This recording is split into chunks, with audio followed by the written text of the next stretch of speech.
ఆంధ్రప్రదేశ్ రాష్ట్ర ఉప ముఖ్యమంత్రి జనసేన పార్టీ వ్యవస్థాపకులు కొణిదెల పవన్ కళ్యాణ్ అనారోగ్యం నుంచి తొందరగా కోలుకోవాలని జనసేన పార్టీ నాయకులు డాక్టర్ దాసరి రవిశంకర్, కడప జిల్లా చిరంజీవి యూత్ అధ్యక్షులు రంజిత్ కుమార్లు తెలిపారు.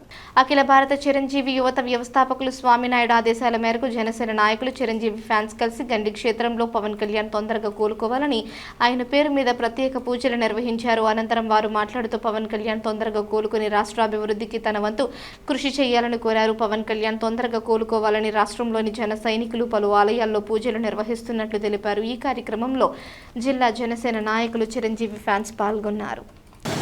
అందరికీ నమస్కారం. ఆంధ్రప్రదేశ్ రాష్ట్ర ఉప ముఖ్యమంత్రి, జనసేన పార్టీ వ్యవస్థాపకుడు పవన్ కళ్యాణ్ గారు గత శుక్రవారంలో అనారోగ్యంతో పాల్గొన్నాడు. శనివారం రోజు శస్త్రచికిత్స చేయబడింది. ఆయన ఆరోగ్యం బాగుపడాలని, తొందరగా కోలుకోవాలని, ఆంధ్ర రాష్ట్రాన్ని తిరిగి అభివృద్ధి పథంలో నడిపించాలని చిరంజీవి అఖిల భారత చిరంజీవి ఫ్యాన్స్ అధ్యక్షుడు స్వామినాయుడు గారి ఆదేశాలనుసారం ఈరోజు గండి వీరాంజనేయ స్వామి పవన్ కళ్యాణ్ గారికి ఆరాధ్య దేవుడైన ఆంజనేయ స్వామి గండి క్షేత్రంలో ఆకుపూజ నిర్వహించడం, ప్రత్యేక పూజ త్వరగా కోలుకొనేసి తిరిగి రాష్ట్ర రాజకీయాల్లో పాల్గొనాలనేసి పూజలు చేయడం జరిగింది. నమస్కారం. అందరికీ నమస్కారం. అఖిల భారత చిరంజీవి యువత వ్యవస్థాపక అధ్యక్షులు శ్రీ రవణం స్వామినాయుడు గారి ఆదేశాల మేరకు మన ఆంధ్రప్రదేశ్ ఉప ముఖ్యమంత్రి వర్యులు శ్రీ కొణిదెల పవన్ కళ్యాణ్ గారు అనారోగ్య బారిన పడడం జరిగింది.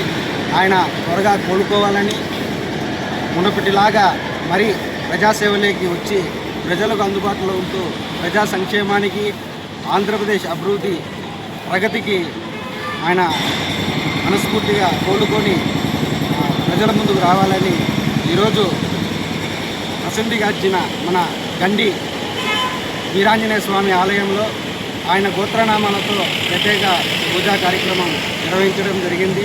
ఈ కార్యక్రమంలో పులివెందుల నియోజకవర్గ జనసేన పార్టీ నాయకులు డాక్టర్ దాసరి రవిశంకర్ గారి ఆధ్వర్యంలో ఈ పూజా కార్యక్రమం నిర్వహించడం, అందులో అఖిల భారత కడప జిల్లా చిరంజీవి తరఫున మేము కూడా పాల్గొనడం చాలా ఆనందంగా ఉంది.